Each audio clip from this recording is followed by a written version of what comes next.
और देखिए पटना से बड़ी खबर है, जहां शिक्षा मंत्री विजय चौधरी ने कहा है कि शिक्षकों की नियुक्ति का सारा श्रेय सीएम नीतीश को जाता है। अनावश्यक क्रेडिट लेने की होड़ भी गठबंधन टूटने की वजहों में एक रहा। शिक्षक बहाली का झूठा श्रेय लेना आरजेडी बंद करे। और पटना संवाददाता अमित हमारे साथ जुड़े हुए हैं। अमित, जिस तरीके से क्रेडिट लेने की होड़ एक मची और उसको एक बड़ा कारण भी बताया विजय चौधरी ने कि एक बड़ा कारण वो भी रहा कि ये गठबंधन जो है वो टूट गया, इस बयान को किस तरीके से देखा जाए? वो साफ कह रहे हैं कि जो झूठा श्रेय है वो आरजेडी लेना बंद कर दे। देखिए, बिल्कुल विजय चौधरी ने साफ शब्दों में सदन की कार्रवाई जब चल रही थी, वो अपने बजट वक्ता जब वो दे रहे थे, वक्तव्य दे रहे थे, उसी समय उन्होंने ये बातें कही कि ये बात हम पूरी जिम्मेवारी के साथ सारे विधायकों की मौजूदगी में आसन को बताना चाहेंगे कि जो क्रेडिट लेने की होड़ लगातार आरजेडी की तरफ से किया जा रहा था, जो है वो मुख्यमंत्री नीतीश कुमार के निर्देशन में हो रहे थे, लेकिन आरजेडी लगातार ये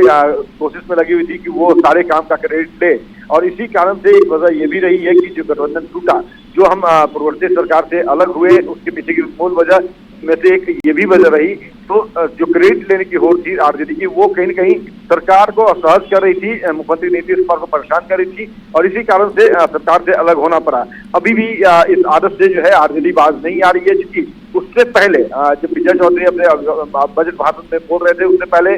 शिक्षा मंत्री जो है, पूर्व शिक्षा मंत्री डॉक्टर चंद्रशेखर, वो उन्होंने साफ तौर पर कहा था कि सारी बहालियां जो है वो हमारे कार्यकाल में हुई है। तो उस पर भी विजय चौधरी ने कहा कि ये बहालियां जो है वो पहले से तय थी। बीपीएससी से जो शिक्षकों की नियुक्ति का मामला था, वो भी डिसीजन जो है वो आरजेडी के साथ सरकार बनने से पहले की ही दी हुई थी और उसको इम्प्लीमेंट कराया गया। हालांकि जो आरजेडी है वो लगातार गाल बजा रही है कि हमने तमाम बहालियां करवाई है और हमारे पहल पे ये बहालियां हुई है। तो कहीं न कहीं कह सकते हैं कि जो क्रेडिट लेने की होड़ है वो अभी भी थम नहीं रहा है। और इसी को लेकर के विजय चौधरी ने नाराजगी जताई, दो टुक शब्दों में कहा कि अगर ये स्थिति नहीं होती तो शायद गठबंधन से अलग नहीं होते। और कहीं न कहीं जो गठबंधन से अलग होने का वजह रहा, उसमें एक सबसे बड़ा कारण यही रहा है कि आरजेडी जो है सारे कामों का क्रेडिट खुद लेना चाहती थी, चाहे वो तेजस्वी यादव हो या उनके साथी जो मंत्री थे, वो लगातार इस बात का डपली बजा रहे थे कि सारे काम जो है वो तेजस्वी यादव के निर्देशन में, तेजस्वी यादव के जो पहल है उस पर ही किया जा रहा था। और ये क्रेडिट लेना जो है वो सरकार को नागवार गुजर रहा था, सरकार साझेदारी के साथ चल रही थी। तो ऐसे में किसी एक दल को क्रेडिट नहीं जाना चाहिए। हाँ, कि सरकार का मुखिया जो है वो माननीय मुख्यमंत्री नीतीश कुमार है, तो जाहिर सी बात है कि मुख्यमंत्री नीतीश कुमार के पहल पे ही सारी कुछ हो रही थी। और जो भी बहालियां निकाली गई थी वो पहले की जो सरकार रही, एनडीए की जो सरकार रही, जिनके साथ अब वापस हम आए हैं, तो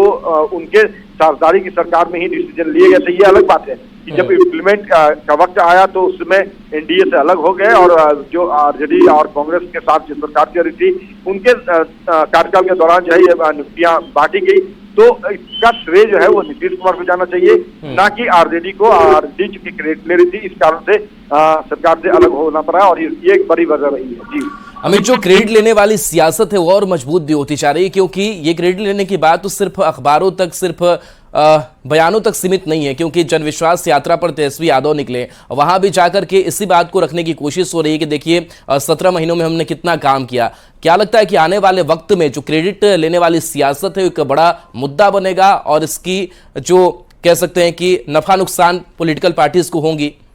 देखिए, निश्चित तौर पे ये कहीं न कहीं आगामी जो लोकसभा चुनाव है या उसके बाद विधानसभा का 2025 में चुनाव होगा, उस समय भी ये सबसे बड़ा मुद्दा होगा कि हमने ये किया, हमने वो किया, हमारे पहल पे हुआ। और इस बात को भली भांति जो नीतीश गवर्नमेंट है वो भी समझती है। जनता का जो मैंडेट रहा है उसके बारे में भी विजय चौधरी ने दो शब्दों में कहा कि जो सरकार का गठन हुआ था वो एनडीए के साथ हम चुनाव लड़ रहे थे और उनके साथ ही हम आए, सरकार का गठन किया। और उसके बाद जो डिसीजन रहे उसको इम्प्लीमेंट भले ही हम लोगों ने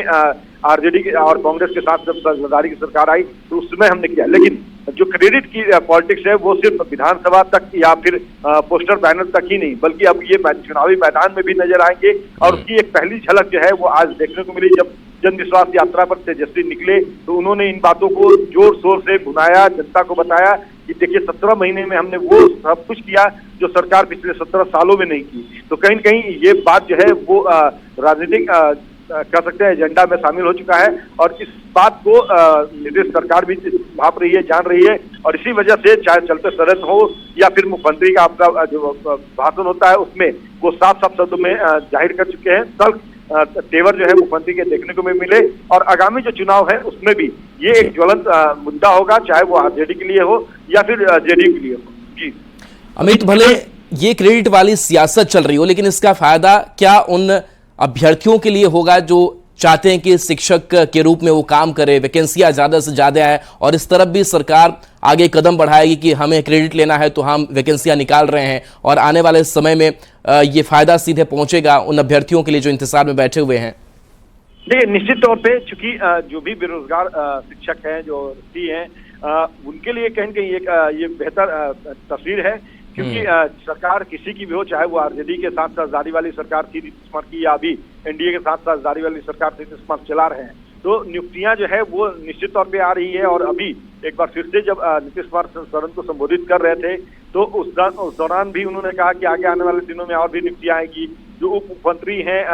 सम्राट चौधरी, उन्होंने भी गिनाया कि आगे आने वाले दिनों में और कितनी बहाली जो है सरकार निकालने जा रही है। तो जाहिर सी बात है कि बिहार के बेरोजगार जो युवा हैं, चाहे वो युवती हैं, उनके हाथों में रोजगार आएगा, नौकरियां आएंगी। चलिए बिल्कुल अमित, तो भले सियासत क्रेडिट वाली हो रही है लेकिन उन अभ्यर्थियों के लिए भी एक कह सकते हैं कि बड़ी राहत मिलेगी। वैकेंसियां अगर बढ़ेंगी, नौकरियां उन्हें मिलेंगी। तो बढ़ते आगे दिल्ली से